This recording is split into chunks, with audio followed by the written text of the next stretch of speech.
Here's a few reasons why Filipinos from the Philippines or immigrants may have miscommunication with Filipino Americans. The first one is the way we speak. The Filipino American or the American culture is more linear versus the circular way that Filipinos, I'll just call it Filipinos for the immigrant, talk in circular manner. So let me give you an example. If you ask someone what happened to them, the American culture is more linear. A plus B equals C, if you will.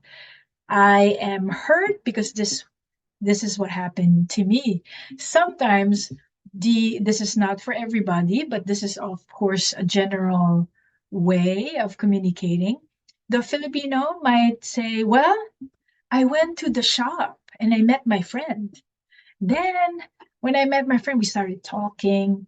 Then I grabbed a snack. And so sometimes the person who asked the question would then have to ask the question again. So, but what happened to you? Why did you get hurt?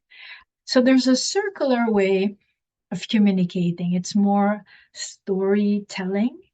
And sometimes I know clinicians, therapists, practitioners who may not be familiar with Filipino clients might get a little frustrated that it takes too long of a time because they can't go back and forth. You ask a question and they respond. The best way is actually to allow them to speak in the language, in the communication style that they're more an expert on, which is circular. So allow them to storytell, if you will, while you are getting the information that you need. The second one is that American culture, so the Filipino American is more influenced by this, which makes sense, is more verbal. You know, when a child is young in America, we say, use your words, which is really a wonderful teaching that we do uh, to our children. So use your words, very verbal. If you don't use your words, you don't get your needs met. Most of the time, at least. Now, in the Filipino culture, it's not that we don't teach our children to verbalize their need, but there's a lot more reading beyond the verbal, and there's a lot more watching verbal, not verbal cues.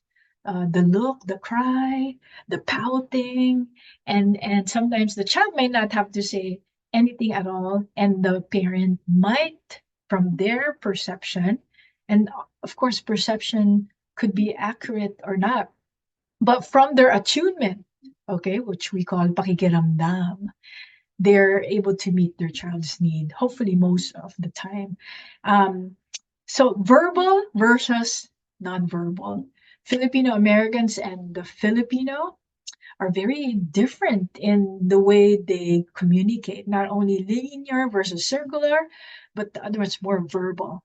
And the other one uses more their body, even the way they breathe, the look in their face, the way they move their eyebrows, their hand gesture. So, for example, if a Filipino mom wants to have her son turn on the fan, she may goes, oh, ang init naman. Grabe naman. Sana naman may pamaypay ako. She wanted the son to turn on the fan. To that, the Filipino American son would probably like, yeah, you're right, mom. I'm gonna go outside and just get some fresh air. He missed her cues, but at the same time, she didn't verbalize her what she wanted accurately. To her mind, she has. And probably if she were in the motherland, there's a lot of teachers there. Most likely the child would get the cue that, oh, gusto niyo bang buksan ko yung electric fan? Nay? Right? So verbal versus nonverbal. Another one is because the Filipino is taught to be very polite. There is the word makulit is like asking over and over again or thanking someone, not over and over again, but remembering someone. So to be remembered is very important to the Filipino, because he's testing. Are you really just thanking me out of obligation because you're my son, my daughter? Especially if he has given something up for you. Sometimes the utang na loob concept can be misconstrued because there is really no translatable English language for remembering or to tanaw, to look back, to glimpse back, and make sure that they are remembered. So they are actually not asking for the same amount, but asking to be remembered. The problem with that is if they are feel forgotten, it's almost like now they're starting to write a list. And it may sound like they are counting what they're doing to the Filipino American when it reaches that point. There's always a way to recover from that, to keep remembering by saying, oh, that's true. Pasensya na kayo. I did forget that. But on the other end, if the Filipino already said her thank you, usually that's enough, and maybe she'll say it one more time. That's why when we have appointments, right, there is a reminder is good enough. When you go to the dentist, they might send you 1, 2 reminders to let you know that there's an appointment.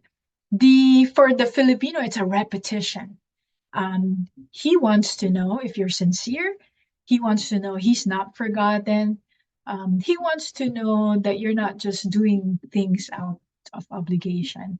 So all these different ways of communication, there's more, but these are the main ones I noticed. It leaves to us misinterpreting each other, and we might begin to resent each other if you do this over and over again.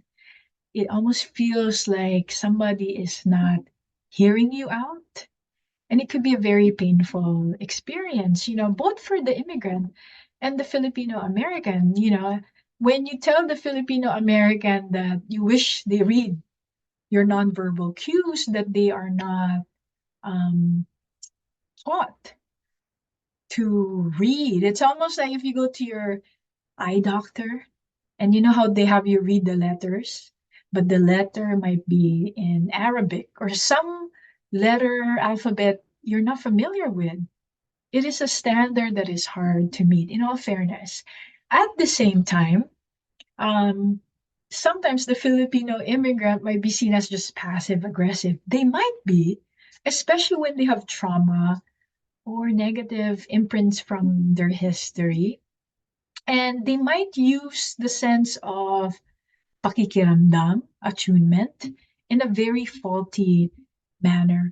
When I talk about pakikiramdam, which I would drop a masterclass that you can take, I think right now it's the only masterclass, at least in America, that talks about pakikiramdam. I did my best to break it down because I think that is one of the focal difference between the Filipino American and the Filipino immigrant culture. So here's one thing that might be helpful to you when we interpret other people's action, their responses. We interpret it through our own lens. And if you can, try to widen that lens on based on the other person's experience. Because if you say, oh, if I were this person, if I did that, that means blank, but you're not the other person. So widen your lens. So if you're the immigrant, um, have some empathy to the Filipino American who is taught to always use their words.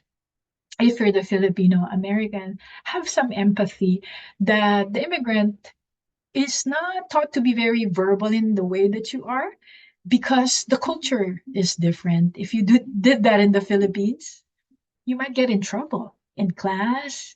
If you suddenly did a strike in the middle of EDSA, which is like the main hub of the city there in Manila, somebody might pick you up. So we learn strategies to keep us safe. So be mindful of that. Try to think from the other person's shoes and suspend your judgment. Try to sense what truly what do they really mean? Not just what they mean, what do they truly mean?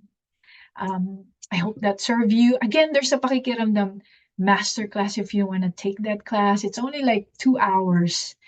And I thank you for listening. This is Roanne Samuels, licensed psychotherapist. I hope I serve you well today. Ingat!